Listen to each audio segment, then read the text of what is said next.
Komentar Aji Santoso soal denda 50 juta rupiah yang diterima Persebaya karena ulah bonek? Surya, Co. ID, Surabaya. Untuk pertama kalinya di Liga 1 2022, Persebaya Surabaya mendapat denda dari PSSI. Berdasarkan hasil sidang Komdis PSSI 19 Agustus 2022, Persebaya disanksi berupa denda 50 juta rupiah. Denda tersebut didapat Persebaya akibat insiden pelemparan botol minuman dari suporternya di tribun VIP Stadion Gelora Bung Tomo, GBT, saat laga Persebaya versus Madura United pada Minggu, 14 Agustus 2022. Pelatih Persebaya, Aji Santoso menyayangkan insiden tersebut, apalagi tim harus menerima denda. Memang pelemparan ini mohon kalau bisa jangan sampai terulang lagi, ini yang terakhir kali. Apapun situasinya, apakah kita menang, draw atau kalah, ungkap Aji Santoso. Saya tahu pasti mereka akan kecewa kalau tim tidak menang, sama juga dengan saya, pemain dan manajemen pasti kecewa. Tapi jangan sampai kekecewaan itu dilampiaskan dengan yang negatif. Ini didenda 50 juta, kan sayang, tambahnya. Padahal, Aji Santoso mengakui sudah cukup senang dengan perubahan positif yang belakangan terus bonek tunjukkan, baik saat di stadion maupun di luar stadion. Sebenarnya kalau saya lihat sekarang bonek jujur saya sampaikan, mengarah pada satu yang sangat positif, ucap pelatih berlisensi AFC Pro itu. Pertama di luar membersihkan sampah, di sini, GBT, kemarin waktu lawan Madura juga meskipun kami tidak menang, mereka mengkritik tapi masih positif, tidak melakukan perusakan dan lainnya, imbuh Aji Santoso. Bonek sebenarnya sudah sepakat mengkampanyekan diri memerangi perbuatan yang berujung denda. Mereka tidak mau timnya menjadi sapi perah seperti musim 2019 yang membayar denda hingga Rp25 miliar dalam satu musim.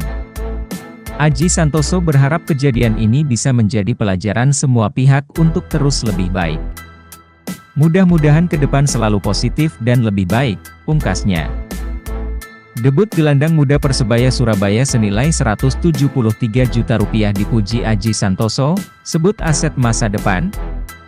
Surya, Co. ID.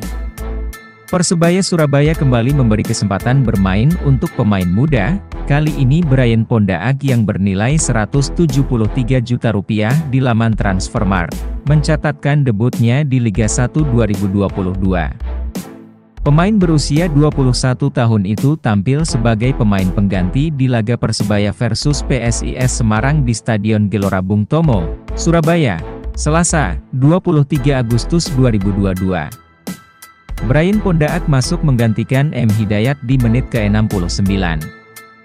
Saya lihat Hidayat mulai menurun, saya memasukkan Bryan Pondaag.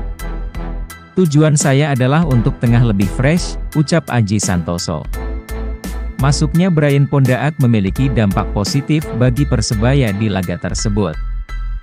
Ia ikut andil dalam terciptanya gol kemenangan Persebaya Surabaya, yang dicetak oleh Marcelino Ferdinand di detik akhir pertandingan.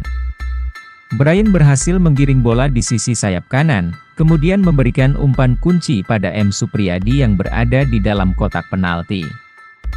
M. Supriyadi yang mendapatkan bola tak bertindak egois, ia berhasil menemukan Marcelino Ferdinand yang tak terkawal di depan kotak penalti.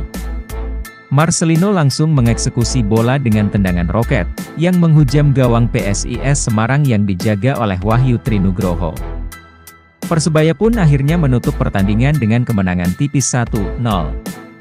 Aji tak menampik bahwa anak asuhnya tersebut terlihat nervous, grogi saat awal masuk.